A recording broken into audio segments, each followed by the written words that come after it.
60 ಸಂವತ್ಸರಗಳಿದೆ ಅಂತ ನಮಗೊತ್ತು. ಆದರೆ ನಾವು ಈ ಸಂವತ್ಸರದ ಬಗ್ಗೆ ಸಾಮಾನ್ಯವಾಗಿ ಯೋಚನೆ ಮಾಡೋದು, ತಿಳ್ಕೊಳ್ಳೋ ಪ್ರಯತ್ನ ಮಾಡೋದು ಯುಗಾದಿ ಬಂದಾಗ.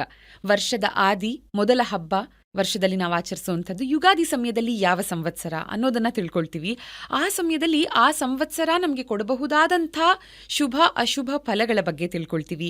ಆ ಸಂವತ್ಸರ ನಮ್ಮ ಮೇಲೆ ಹಾಗೂ ದೇಶದ ಮೇಲೆ ಬೀರಬಹುದಾದಂಥ ಪ್ರಭಾವಗಳ ಬಗ್ಗೆ ತಿಳ್ಕೊಳ್ತೀವಿ. 2025 ನೋಡ್ತಿದ್ದ ಹಾಗೆ ಮುಗ್ದೇ ಹೋಯ್ತು. ಮುಂದಿನ ಸಂವತ್ಸರ ಯಾವುದು ಅಂದ್ರೆ ಬರೋ ಯುಗಾದಿಗೆ, 2026ರ ಯುಗಾದಿಗೆ ಪರಾಭವ ಸಂವತ್ಸರ. ನೋಡಿ, ಪ್ರಭವ ಇಂದ ಕ್ಷಯ ಸಂವತ್ಸರದವರೆಗೆ ಒಟ್ಟು 60 ಸಂವತ್ಸರಗಳು. ಅದರಲ್ಲಿ ಪರಾಭವ ಸಂವತ್ಸರ 40ನೇ ಸಂವತ್ಸರ. ನಮ್ಮೆಲ್ಲರಿಗೂ ಜೀವನದಲ್ಲಿ ಗುರುಬಲ ಇರಬೇಕು, ಗುರು ಉಚ್ಚನಾಗಿರ್ಬೇಕು ಅನ್ನೋ ಆಸೆ ಇದ್ದೇ ಇರುತ್ತೆ. ಯಾಕಂದ್ರೆ ಗುರು ಉಚ್ಚನಾಗಿದ್ರೆ ನಾವು ತುಂಬ ಚೆನ್ನಾಗಿರಬಹುದು ಜೀವನದಲ್ಲಿ, ಅದು ಯಾವುದೇ ಕ್ಷೇತ್ರದಲ್ಲಾದ್ರೂ ಅಂತ ನಮಗೊತ್ತು. ಆದರೆ ಪರಾಭವ ಸಂವತ್ಸರಕ್ಕೆ ಗುರು ಅಧಿಪತಿಯಾಗಿದ್ರು ಸಾಕಷ್ಟು ಜನರಿಗೆ ಒಳ್ಳೆಯ ಒಂದು ರಿಸಲ್ಟ್ನ ಯಾರು ಹೇಳ್ತಾ ಇಲ್ಲ. ಸೇಯಿಂಗ್ ಪರಾಭವ ಸಂವತ್ಸರಕ್ಕೆ ಗುರು ಅಧಿಪತಿಯಾಗಿರ್ತಾನೆ, ಆದರೆ ಈ ಸಂವತ್ಸರ ಅಷ್ಟು ಒಳ್ಳೆಯದಾಗಿರಲ್ಲ ಅಂತ ಹೇಳ್ತಿದಾರಲ್ಲ. ಹೇಗೆ ಸಾಧ್ಯ? ಗುರು ಅಧಿಪತಿ ಆದ್ಮೇಲೆ ಸಂವತ್ಸರ ಚೆನ್ನಾಗಿರ್ಬೇಕಲ್ವಾ? ಹಾಗಾಗಿ ಇವತ್ತು ಇದನ್ನ ಅರ್ಥ ಮಾಡ್ಕೊಳ್ಳೋಣ. ಜೊತೆಗೆ ಗುರು ನಮ್ಮೆಲ್ಲರಿಗೂ ಒಳ್ಳೆಯದನ್ನೇ ಮಾಡಬೇಕು ಈ ಪರಾಭವ ಸಂವತ್ಸರದಲ್ಲೂ ಅಂದ್ರೆ ನಾವು ಏನ್ ಮಾಡಬಹುದು, ಸುಲಭವಾದಂಥ ಉಪಾಯಗಳ ಬಗ್ಗೆ ಮಾತಾಡೋಣ. ಹಾಗೆ ಗುರು ಅಂತಿದ್ದ ಹಾಗೆ ಜಗದ್ಗುರುಗಳಾದಂಥ ಶ್ರೀ ದತ್ತಾತ್ರೇಯರ ಬಗ್ಗೆ ಮಾತಾಡೋಣ.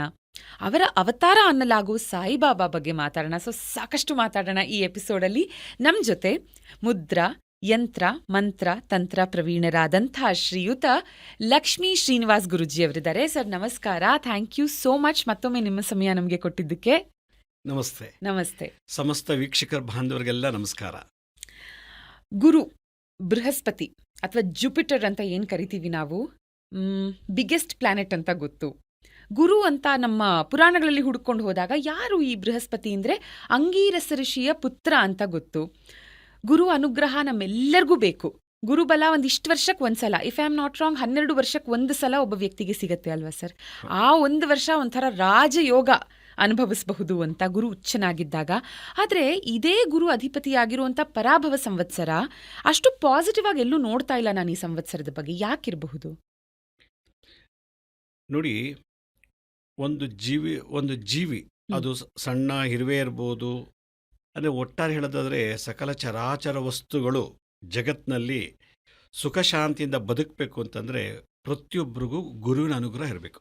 ಒಂದು ನಾಯಿ, ಇರುವೆ, ಜಿರಳೆ, ಒಂದು ಹಸು, ಕರು, ಹಾವು, ಯಾವುದೇ ಜಂತು ತಗೊಳ್ಳಿ, ಮಾನವನೇ ಆಗಿರಲಿ, ಗುರು ಅನ್ನೋ ಒಂದು ಬಲ ಇಲ್ಲ ಅಂದರೆ ಅದು ಲೈಫೇ ಇಲ್ಲ ಅಂತ ನನ್ನ ಅರ್ಥ. ಜಗತ್ತಿನಲ್ಲಿ ಗುರು ಏನಕ್ಕೆ ಬೇಕು ಅನ್ನೋ ಒಂದು ಪ್ರಶ್ನೆ ಬರ್ತದೆ.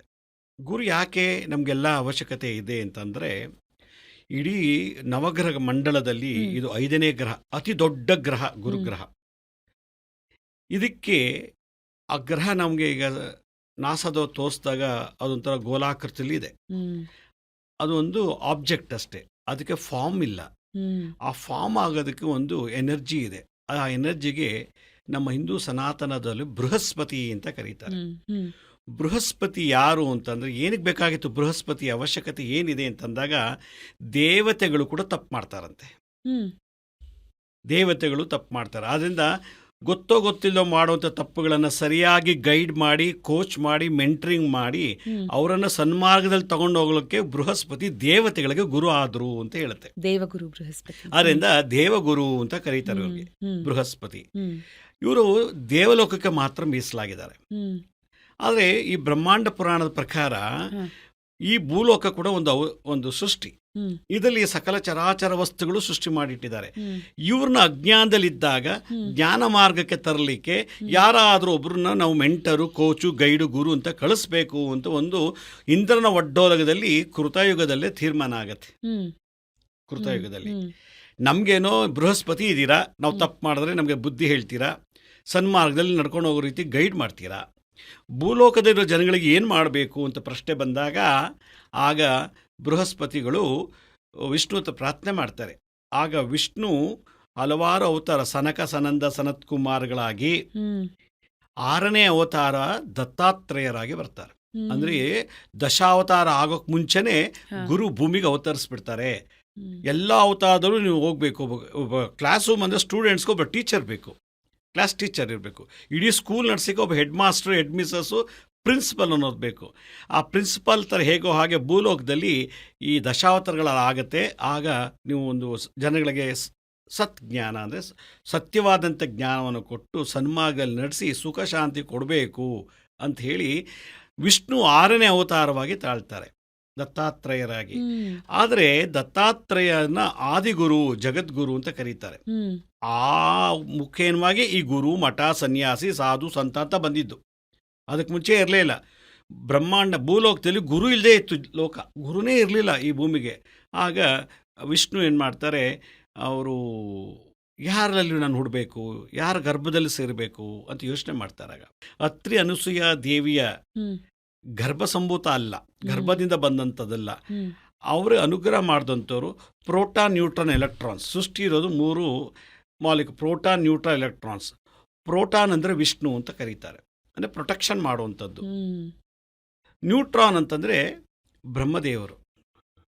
ಎಲೆಕ್ಟ್ರಾನ್ಸ್ ಅಂದರೆ ಲಯಕಾರಕ, ಅವರು ಏನು ತಪ್ಪು ಮಾಡೋ ಅಲ್ಲೇ ತಲೆ ಮೇಲೆ ಹೊಡೆದು ಬುದ್ಧಿ ಹೇಳಿ ತಿದ್ದುವಂಥದ್ದು.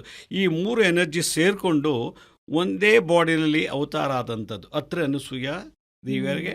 ಇದು ಅದು ಅನಸೂಯ ದೇವಿ ಕತೆ ದೊಡ್ಡದಿದೆ, ಸಮಯ ಸಾಲದು. ಬಟ್ ಹೀಗೆ ತಾಯಿ ಗರ್ಭದಿಂದ ಬಂದಿಲ್ಲ ಇವರು, ಅದರಿಂದ ಬಹಳ ಪವಿತ್ರ ಪುರುಷೋತ್ತಮ ಅಂತ ಕರೀತಾರೆ.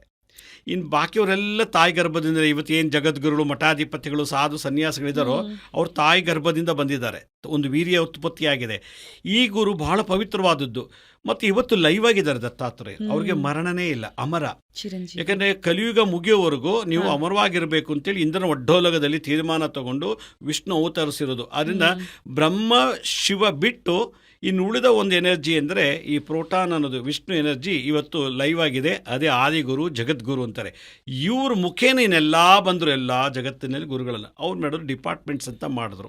ಹೀಗೆ ಪ್ರತಿಯೊಬ್ಬ ಆತ್ಮಕ್ಕೂ ಅಂದರೆ ಸೋಲ್, ಹೆಣ್ಣಾಗಲಿ ಗಂಡಾಗಲಿ, ಹಾವು, ಹುಲಿ, ಚಿರತೆ, ಯಾವುದೇ ಆಗಲಿ, ಅದಕ್ಕೆ ಬುದ್ಧಿ, ವಿವೇಕ ಮತ್ತು ಚಿಂತನಾ ಶಕ್ತಿಯನ್ನು ಕೊಡುವಂಥ ವ್ಯಕ್ತಿ ಅಂದರೆ ಗುರುಗ್ರಹ. ಅದರಿಂದ ನರಸಿಂಹನ ಮತ್ಸ್ಯಾವತಾರ, ಕೂರ್ಮಾವತಾರ, ವರಾಹಾವತಾರ ಎಲ್ಲ ಅವತಾರಗಳನ್ನು ನೋಡಿದಾಗಲೂ ಕೂಡ ಅವ್ರ ಬ್ಯಾಕ್ಗ್ರೌಂಡಲ್ಲಿ ಅವತಾರ ಮುಂದಾದರೆ ಹಿಂದೆಗಡೆ ಗುರುಗಳಿದ್ದಾರೆ. ಇದನ್ನು ಗರುಡ ಪುರಾಣ 2ನೇ ಅಧ್ಯಾಯದಲ್ಲಿ ಭಾಳ ಚೆನ್ನಾಗಿ ವರ್ಣನೆ ಮಾಡ್ತಾರೆ. 24 ಅವತಾರ ಆಗಿದೆ ವಿಷ್ಣುದು, ದಶಾವತಾರ ಅಲ್ದೇ. ಆದ್ದರಿಂದ ಆದಿಗುರು ಜಗದ್ಗುರು ಅಂತ ನಾವು ಯಾತಕ್ಕೆ ಕರಿತೀವಿ ಅಂತಂದರೆ, ಗುರು ಇದೊಂದು ಸಿದ್ಧ ಲೋಕ. ಗುರುಗಳು ಹುಡೋದೇ ಒಂದು ಸಪ್ರೇಟ್ ಲೋಕ ಇದೆ.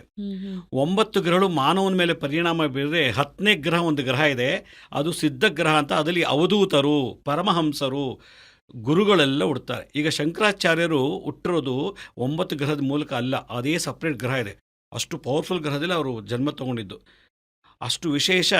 ಆ ಗ್ರಹಕ್ಕೆ ಅಧಿಪತಿ ಆಗಿರೋದು ದೇವತೆಗಳಿಗೆ ಗುರು ಬೃಹಸ್ಪತಿ. ಆದರೆ ಇಡೀ ಬ್ರಹ್ಮಾಂಡ ಜಗತ್ತಿನಲ್ಲಿ 14 ಲೋಕಗಳಿಗೂ ಗುರು ಆಗಿರೋದು ದತ್ತಾತ್ರೇಯ. ಆ ಗ್ರಹನೇ ಬೇರೆ, ಅದಕ್ಕೆ ಸಿದ್ಧಗ್ರಹ ಅಂತಾರೆ.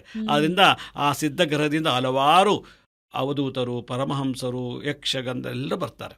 ಹೀಗೆ ಈ ಗುರು ನಮ್ಮ ಬದುಕಿನಲ್ಲಿ ಸರಿ ಇದ್ದರೆ ಎಲ್ಲ ಚೆನ್ನಾಗಿರುತ್ತದೆ, ಇಲ್ಲ ಅಂದರೆ ಬಹಳ ಕಷ್ಟ. ಅದರಿಂದ ಯಾವುದೇ ಜಂತು ಆಗಲಿ, ಒಂದು ಸಣ್ಣದಾಗಲಿ, ಒಂದು ಹುಳ ಆಗಲಿ, ಅದಕ್ಕೂ ಗುರುಶಾಪ ಇರುತ್ತೆ. ಒಂದು ನಾಯಿಗೂ ಇರುತ್ತೆ, ಕತ್ತೆ, ಹಂದಿ, ಹಸು, ನಾಯಿಗಳಿಗೆಲ್ಲ. ಆ ಗುರುಶಾಪ ಇದ್ದಾಗ ಪ್ರಾಣಿಗಳಲ್ಲಿ ಹೆಂಗೆ ಬಿಹೇವ್ ಮಾಡಿ ಹೆಂಗೆ ಸಾಯ್ತವೆ, ಮನುಷ್ಯನಿಗೆ ಗುರುಶಾಪ ಇದ್ದಾಗ ಅವನ ಗೋತ್ರ ಹೆಂಗಿರ್ತದೆ, ಅವನು ಮನೆ ಜನ್ರೇಷನ್ ಹೆಂಗೆ, ಮುಂದಿನ ಜನ್ರೇಷನ್ ಹೇಗಿರ್ತದೆ ಅನ್ನೋದನ್ನು ದತ್ತಾತ್ರೇಯರು ಮತ್ಸ್ಯೇಂದ್ರನಾಥರಂತ ನೆಕ್ಸ್ಟ್ ಪರಂಪರೆಯಲ್ಲಿ ಬರ್ತಾರೆ. ನವನಾಥ ನಾಯಕರು ಅಂತೇಳಿ 9 ಗ್ರಹಗಳನ್ನ ಕಂಟ್ರೋಲ್ ಮಾಡಲಿಕ್ಕೆ ಸಪ್ರೇಟ್ ಗುರುಗಳೇ ಬಂದರು. ಮತ್ಸ್ಯೇಂದ್ರನಾಥ, ಗೋರಕ್ಷನಾಥ, ಕಾನೀಪನಾಥ, ಜಾಲಂಧನಾಥ, ಚರ್ಪಟನಾಥ, ನಾಗನಾಥ, ರೇವಣ ಸಿದ್ದೇಶ್ವರ, ಗಹಿಣಿನಾಥ ಅಂತೇಳಿ ನವನಾಥರನ್ನ ಈ ಭೂಮಿಲಿ ಅವರೆಲ್ಲರೂ ಇವತ್ತು ಅಮರರೇ. ಕಣ್ಣಲ್ಲಿ ನೋಡ್ಬೋದು ನಾವು ಇವತ್ತುವೆ.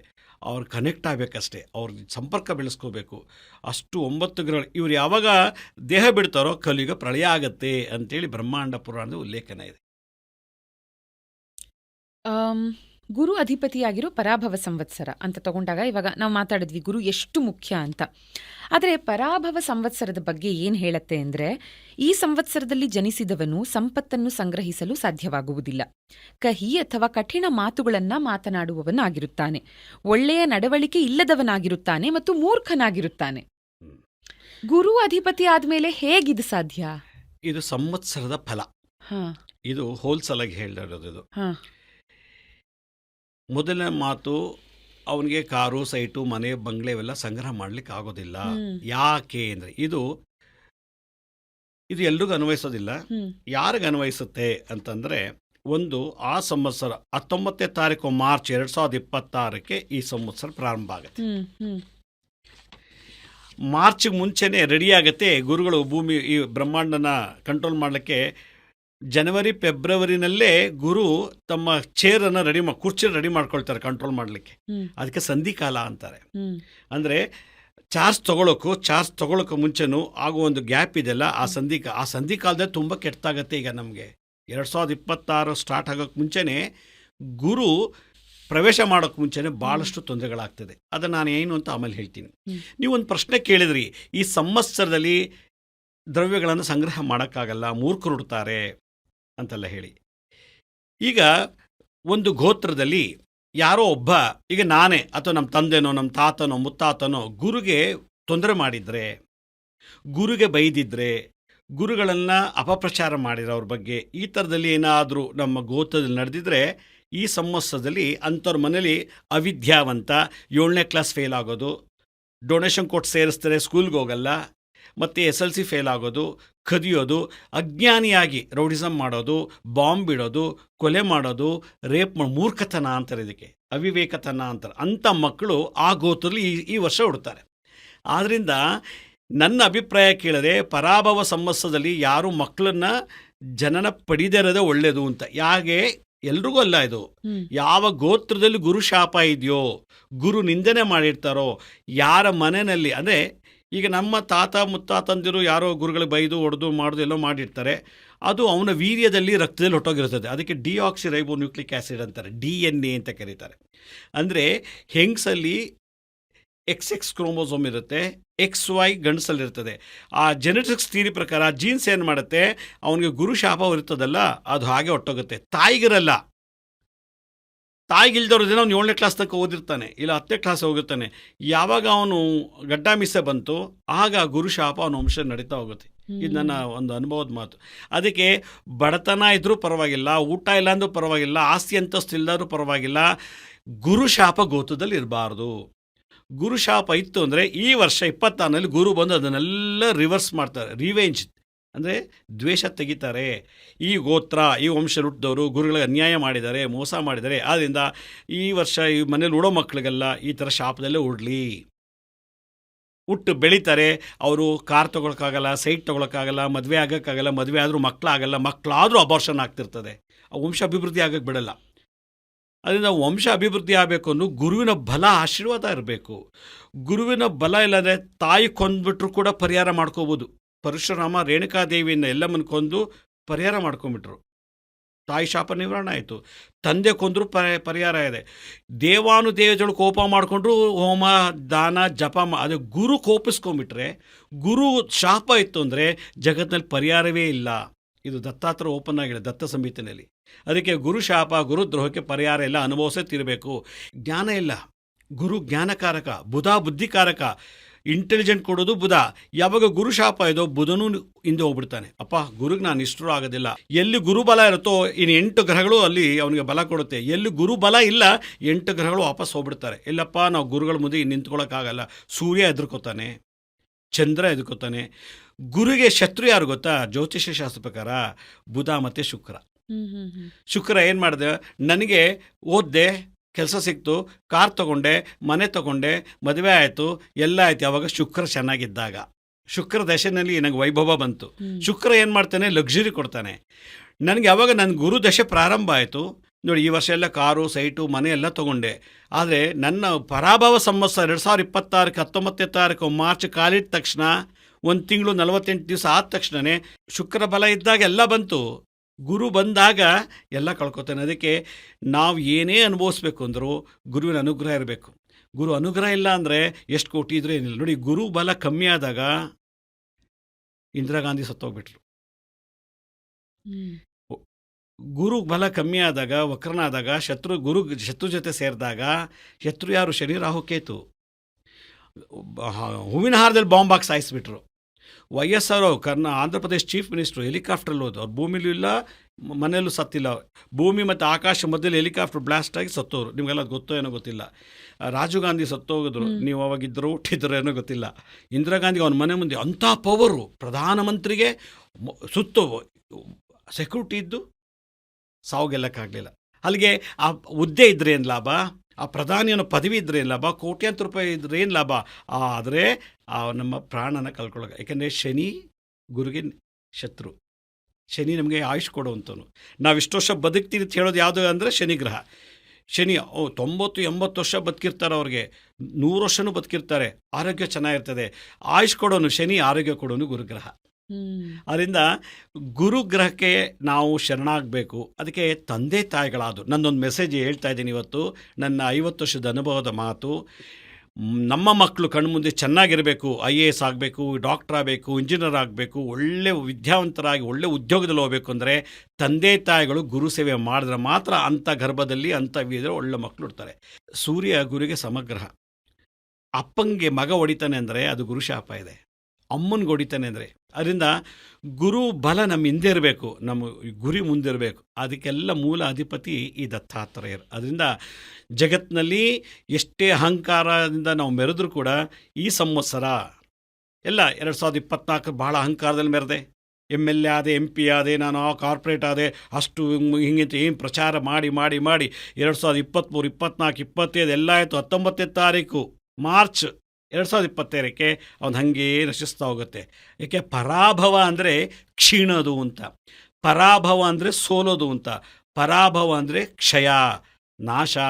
ಆವಾಗ ಗುರು ಒಬ್ಬರೇ ಅಹಂಕಾರವನ್ನು ಕಷ್ಟ ಕೊಡೋದು ಶನಿಗ್ರಹ, ಹಿಂಸೆ ಮಾಡಿ ಆಟಾಡಿಸೋದು. ಅದು ಗುರು ಭಾಳ ತಾಳ್ಮೆಯಿಂದ ಅದನ್ನು ಪಾಠ ಕಲಿಸ್ತಾನೆ. ಒಬ್ಬನಿಗೆ ಜ್ಞಾನೋದಯ ಆಗಬೇಕು ಅಂದರೆ ಗುರು ಕಲಿಸೋ ಪಾಠ ಜಗತ್ತಲ್ಲಿ ಯಾವುದೂ ಇಲ್ಲ. ಶನಿಗೊಂದು ಎಳ್ಬತ್ತಿ ಹಚ್ಬಿಟ್ರೆ ಶಾಂತಿ ಆಗಿಬಿಡ್ತಾನೆ, ಅಥವಾ ಏನೋ ಒಂದು ಶಾಂತಿ ಮಾಡಿದ್ರೆ. ಏಕೆಂದರೆ ಶನಿ ಮಂದ ಗ್ರಹ, ಅದು ಶೂದ್ರ ಗ್ರಹ. ಶನಿ ಬ್ರಾಹ್ಮಣ ಅಲ್ಲ, ಶನಿ ಗ್ರಹ. ಹೀಗಾಗಿ ಅವ್ರಿಗೆ ಯಾರು ತಲ್ಲರೂ ಸೇವೆ ಮಾಡಿಬಿಟ್ಟು ಅದು ಗುರು ಆಗಲ್ಲ. ಗುರು ಬ್ರಾಹ್ಮಣ ಗ್ರಹ, ಅವ್ರಿಗೆ ಅದೇ ಸತ್ವಗುಣನೇ ಬೇಕು. ಆದ್ದರಿಂದ ಜಗತ್ತಿನಲ್ಲಿ ಯಾರನ್ನು ಬೇಕಾದ್ರೂ ನಿಷ್ಠ ಮಾಡ್ಕೋಬೋದು, ಗುರು ಮಾತ್ರ ನಿಷ್ಠ ಮಾಡ್ಕೋಬಾರ್ದು. ಯಾಕೆಂದರೆ ತಾಯಿ ಕೊಡೋಕ್ಕಾಗದಿರೋ, ತಂದೆ ಕೈಲೂ ಕೊಡೋಕ್ಕಾಗದಿರೋದು ಒಬ್ಬ ಗುರು ಕೊಡ್ತಾ ಇದ್ದಾನೆ ಅಂತಂದರೆ ಅವನು ಸ್ವೀಕರಿಸಬೇಕು, ಶರಣಾಗಬೇಕು. ಯಾಕೆಂದರೆ ಗುರು ದೇಹ ಅಲ್ಲ, ಗುರು ಅನ್ನೋದು ಒಂದು ಎನರ್ಜಿ. ಉದಾಹರಣೆ ನಮ್ಮ ಮಲ್ಯ ಕಿಂಗ್ ಫಿಶರ್ ಎಲ್ಲ ನಡೆಸ್ತಾರೆ, ಅವ್ರದ್ದು ಲೈಫ್ ಹೇಗಿತ್ತು ನೋಡಿ. ಶುಕ್ರದಶೆ ಹೆಂಗಿತ್ತು, ಗುರು ನೀಚನಾದಂಗೆ ಹಿಂಗಾದ. ಇದೆಲ್ಲ ಯಾತೆ ಕೇಳ್ತೀನಿ. ರಾಮನಿಗೂ ಗುರು ಶಾಪ ಆಯಿತು, ಆದರೆ ಅವರು ಎಸ್ಕೇಪ್ ಆಗ್ಬಿಟ್ಟು, ಯಾಕಂದರೆ ವಿಶ್ವಾಮಿತ್ರ ಜೊತೆಲೇ ಇದ್ದರು. ಆಮೇಲೆ ಆದಿತ್ಯವ್ರದ್ದು ಉಪದೇಶ ಮಾಡಿಬಿಟ್ರು. ಅವರು ಹಿಂದೆ ಮಾಡಿದಂಥ ಹಲವಾರು ನರಹತ್ಯೆ ದೋಷಗಳೆಲ್ಲ ಪರಿಹಾರ ಆಗೋಯ್ತು. ಆದರೂ ಕೂಡ ಗುರು ಬಲ ಇಲ್ದೋರ್ದ ಟೈಮಲ್ಲಿ ಮದುವೆ ಆಗಿ ಹೆಂಡತಿ ಕಾಡ್ಗೋದ್ಲು, ರಾವಣ ಬಂದು ಕಿಡ್ನಾಪ್ ಮಾಡ್ಕೊಂಡೋದ. ಎಂಥ ದೊಡ್ಡ ರಾಮಾಯಣ ಆಯಿತು. ಇದೇ ಕೃಷ್ಣಂಗೂ ಇದೇ ಪ್ರಾಬ್ಲಮ್ ಆಯಿತು. ಕೃಷ್ಣ ಸಾಂದೀಪಿನಿ ಋಷಿಗಳನ್ನ ಪೂಜೆ ಮಾಡ್ದ. ಅವ್ರನ್ನ ಭಗವಂತ ಸ್ವಂತ ವಿಷ್ಣು ಸ್ವರೂಪ ಆಗಿದ್ರು ಕೂಡ ಭೂಲೋಕದಲ್ಲಿ ಹುಟ್ಟಿದ ತಪ್ಪಿಗೆ ಒಬ್ಬ ಗುರು ಬೇಕು ಅಂತೇಳಿ ಗುರುಗಳು ಇಟ್ಕೊಂಡು ಮಾಡಿದ್ರು. ಅದರಿಂದ ಈ ಒಂದು ಗುರು ಅನ್ನೋ ಒಂದು ವಿಶೇಷತೆ ಇಡೀ ಜಗತ್ತಿನಲ್ಲಿ ಏನಿದೆ ಅನ್ನೋದನ್ನು ಅದು 1 ಅವರ್ 2 ಅವರ್ ಹೇಳಲಿಕ್ಕಾಗಲ್ಲ. ಆದರೆ ಗುರುಶಾಪ ಇಲ್ಲದೆ ಇರೋರಿಗೆ, ಅವರ ಜಾತಕದಲ್ಲಿ ಅಥವಾ ಗೋತ್ರದಲ್ಲಿ ಗುರುಶಾಪ ಇಲ್ಲ ಅನ್ನೋರಿಗೆ ಪರಾಭವ ಸಂವತ್ಸರ ಹೇಗಿರುತ್ತೆ? ಜಾತಕದಲ್ಲಿ ಗೋತ್ರದಲ್ಲಿ ತಂದೆ ತಾನೇ ಇಲ್ಲ ಅಂದರೆ ಎಸ್ಕೇಪ್ ಆಗಿಬಿಡ್ತಾರೆ. ಆದರೆ ಎಲ್ಲದಕ್ಕೂ ಒಂದು ಪರಿಹಾರ ಅಂತ ಇರಲೇಬೇಕು. ಸಂಪೂರ್ಣವಾಗಿ ಅಲ್ಲದೆ ಇದ್ರು ತಕ್ಕ ಮಟ್ಟಿಗೆ ಗುರುವನ್ನ ನಾವು ಒಲಿಸ್ಕೋಬೇಕು. ಇವಾಗ ನಮ್ಮ ಪೂರ್ವಜರು ಯಾರಿಂದಲೋ ನಮಗೆ ಗುರು ಶಾಪ ಬಂದಿದೆ ಅಂದ್ರೆ ಅದು ನಮ್ಮಿಂದ ಆಗಿರೋದಿಲ್ಲ. ಹಾಗಾಗಿ ನಮಗೆ ಗೊತ್ತೂ ಇರಲ್ಲ ಎಷ್ಟೋ ಸಲ. ಇದನ್ನ ಪರಿಹಾರ ಮಾಡ್ಕೊಳ್ಳೋದಿಕ್ಕೆ ಗುರು ಪಾದುಕಾ ಪೂಜೆ ನೀವೇನು 3ನೇ ಬಾರಿಗೆ ಸತತವಾಗಿ ಯಶಸ್ವಿಯಾಗಿ ಮಾಡ್ತಾ ಇದ್ದೀರಾ ಈ ಡಿಸೆಂಬರ್ ತಿಂಗಳಲ್ಲಿ, ಅದು ತಕ್ಕಮಟ್ಟಿಗೆ ಸಹಾಯ ಮಾಡಬಹುದು ಅನ್ಸತ್ತಾ? ಗುರು ಸ್ಮರಣೆ ಮಾಡಿದ್ರೆ ಸಾಕಂತೆ ಫಲ ಕೊಡ್ತದೆ. ಸಾಧುನಾಂ ಅಂದರೆ ಸಾಧು ಸಂತರುಗಳನ್ನು ನಾವು ದರ್ಶನ ಮಾಡಿದ್ರೆ, ಸಾಧು ದರ್ಶನ ಮಾಡಿದ್ರೆ ಸಾಕಂತೆ ಎಲ್ಲ ವೈರಸ್ಸು ಬ್ಯಾಕ್ಟೀರಿಯಾ ಹೊಟ್ಟೋಗುತ್ತೆ. ಸಾಧೂನಾಂ ದರ್ಶನಂ ಪುಣ್ಯಂತಿ ಸ್ಪರ್ಶಂತೆ ಪಾಪನಾಶನಂ ಸಂಭಾಷಣಾರ್ಥಂ ಕೋಟಿ ರೀತನು ವಂದನಂ ಮೋಕ್ಷ ಸಾಧನ ಮತ್ತು ದತ್ತಾತ್ರೇಯರು ಒಂದು ಕಡೆ ಹೇಳ್ತಾರೆ. ಸಾಧೂನಾಂ ದರ್ಶನಂ ಪುಣ್ಯಂತಿ, ಸಾಧು ಸಂತರು ಯಾವುದೋ ಒಂದು ಜನ್ಮದಲ್ಲಿ ನೋಡಿ ನಮಸ್ಕಾರ ಮಾಡಿದರೆ ನಮಗೆ ಆ ದಿನದಲ್ಲಿ ಅಲ್ಲಿವರೆಗಿದ್ದಂತೆಲ್ಲ ಗ್ರೌಂಡ್ ಆಗಿಬಿಡ್ತದೆ ಅಂತೆ. ಆಗ ಪುಣ್ಯ ಪ್ರಾಪ್ತಿ ಆಯಿತು ಅಂದರೆ ಇಮ್ಯುನಿಟಿ ಸಿಸ್ಟಮ್ ಡೆವಲಪ್ ಆಯಿತು, ಪ್ರೋಟೀನ್ಸ್ ಬಾಡಿಲಿ ಚೆನ್ನಾಗಾಯಿತು. ಸ್ಪರ್ಶಂತೆ ಪಾಪನಾಶಂ, ಗುರು ಏನಾದ್ರು ಸುಮ್ಮನೆ ಹಾಯ್ ಅಂತ ಟಚ್ ಮಾಡಿಬಿಟ್ರೆ ಸಾಕಂತೆ, ಆ ಟಚ್ ಥೆರಪಿನಲ್ಲೇ ಸರ್ವ ಪಾಪ ನಾಶ ಆಗ್ತಂತೆ. ಸಂಭಾಷಣಾರ್ಥಂ ಕೋಟಿ ತೀರ್ಥಂ, ಗುರುಗಳ ಜೊತೆ ಕೂತ್ಕೊಂಡು ಒಳ್ಳೆ ವಿಚಾರವನ್ನು ಮಾತಾಡ, ಸಂಭಾಷಣೆ ಕಾನ್ವರ್ಸೇಷನ್ ಮಾಡಿದ್ರೆ ಜಗತ್ತಲ್ಲಿ ಎಷ್ಟು ಕೋಟಿ ತೀರ್ಥಗಳಿದೆಯೋ ನದಿಗಳು, ಅದರಲ್ಲಿ ಏನು ಸ್ನಾನ ಮಾಡೋ ಏನು ಪುಣ್ಯ ಬರುತ್ತೋ ಅದಷ್ಟು ಆ ಸಂಭಾಷಣೆಯಲ್ಲಿ ವಾಕ್ಚಾತುರ್ಯದಿಂದ ಟ್ರಾನ್ಸ್ಫರ್ ಆಗುತ್ತಂತೆ.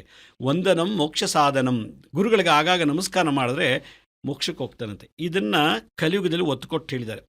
ಇದೆಲ್ಲ ಮಾಡಿದರೆ ಮಾತ್ರ ಅವನು IAS IPS CM PM ಎಲ್ಲ ಆಗಿಬಿಡ್ತಾನೆ. ಆ ವಂಶದಲ್ಲಿ ಯಾರೂ ಇಲ್ಲ ಆ ಥರ ಅವಿದ್ಯಾವಂತರು. ಅಂಥ ಜಾತಕಕ್ಕೆ ಈ ಪರಾಭವ ಸಂವತ್ಸರ ಅವನು ಏನು ಪೂಜೆ ಮಾಡಲಿಲ್ಲ ಅಂದರೂ ಅವನಿಗೆ ಹುಚ್ಚನಾಗ್ಬಿಡ್ತಾನೆ, ಸ್ಟ್ರಾಂಗ್ ಆಗ್ತಾನೆ. ಇದಕ್ಕೆ ಇವತ್ತಿನ ಕಾಲದಲ್ಲಿ ಪರಿಹಾರ ಏನು ಮಾಡಬೇಕು? ಯಾರು ಗೊತ್ತು? ನಮ್ಮ ಗೋತ್ರದಲ್ಲಿ ಗುರುಶಾಪ ಇದೆ, ನಮ್ಮ ಗೋತ್ರದಲ್ಲಿ ಯಾರು ಸರಿಯಾಗಿ ಆರೋಗ್ಯ ಇಲ್ಲ, ವಿದ್ಯೆ ಇಲ್ಲ ಅಂದರೆ ಅದು ಗುರುಶಾಪ ಇದೆ ಅಂತ ಜಾತಕ ನೋಡ್ದೇ ಹೇಳುವಂಥದ್ದು. Just simple formula.